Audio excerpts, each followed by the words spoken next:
देखिए आज हम पढ़ेंगे अपशिष्ट जल का शोधन।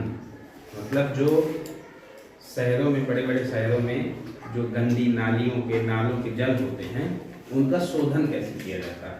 तो सरल भाषा में जानते हैं कि इसका शोधन 3 चरणों में किया जाता है। प्राथमिक चरण उदासीनीकरण होता है, द्वितीयक चरण, फिर तृतीय चरण। 3 चरणों में ये जल पीने योग्य पुनः से जो है पीने योग्य बनाया जा सकता है। देखिए देखते हैं सबसे पहले क्या करते हैं कि सबसे पहले जो जल मल है यानी जो अशुद्ध जल है, अपशिष्ट जल है को एक घर्षण अभिक्रिया से गुजारते हैं एवं चूने के पानी से उसका उदासीनीकरण किया जाता है। इससे किया जाता है चूने के पानी से उसका उदासीनीकरण किया जाता है। मतलब ये क्रिया उदासीनीकरण के पश्चात मतलब ये प्राथमिक चरण इसका पूरा हो जाता है। किससे? उदासीनीकरण के बाद प्राथमिक चरण पूरा हो जाता है। इसके पश्चात क्या करते हैं कि एक अपफ्लो एनारोबिक स्लज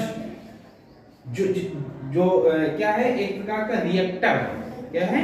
रिएक्टर है। तो क्या करते हैं इसके पश्चात अपफ्लो एनारोबिक स्लज ब्लैंकेट रिएक्टर में भेजा जाता है। इस उदासीनीकरण वाले जल को, जो उदासीनीकरण हो चुका है चूने के पानी से, उस जल को कहां भेजते हैं? अपफ्लो एनारोबिक स्लज ब्लैंकेट रिएक्टर में भेजा जाता है। और यहाँ जल की मतलब इसको भेजने के बाद यहाँ जल की दुर्गंध जो आती है जल से, अपशिष्ट जल से जो बदबू मारता है, तो वो दुर्गंध जो है समाप्त हो जाती है। अर्थात और बायोगैस मेथेन जो होती है मुख्यतः उसमें, तो मेथेन जो है निकल जाती है। जब मेथेन निकल जाती है तो जल की दुर्गंध जो है समाप्त हो जाती है। अर्थात हम कह सकते हैं कि यहाँ पे 85% प्रदूषक जो मिले रहते हैं जल में वो हट जाते हैं। लेकिन फिर भी अभी जो है यह जल हमें पीने योग्य और कृषि योग्य लायक नहीं है। पीने के लायक और खेतों में सींचने के लायक, फसलों में डालने के लायक ये जल अभी नहीं हुआ है। फिर क्या करते हैं?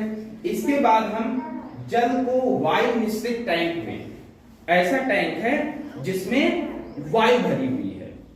अब आप जानते हैं कि वायु में क्या है? बैक्टीरिया है ना? वायु में बैक्टीरिया प्रेजेंट है। इसके बाद जल को वायु मिश्रित टैंक में भेजा जाता है जहां इसमें जीवाणु और वायु, जहां इस जल में जीवाणु और वायु क्या करते हैं, वो जो बचे हुए 85% के बाद जो 15% अभी अशुद्धियां इसमें बची हुई हैं, जिसमें जैव अपशिष्ट यानी जैव वर्ज्य पदार्थ अभी बचे हुए हैं। वर्ज्य पदार्थ का मतलब होता है अपशिष्ट पदार्थ, बेकार के पदार्थ। इसका अपमार्जन कर देते हैं।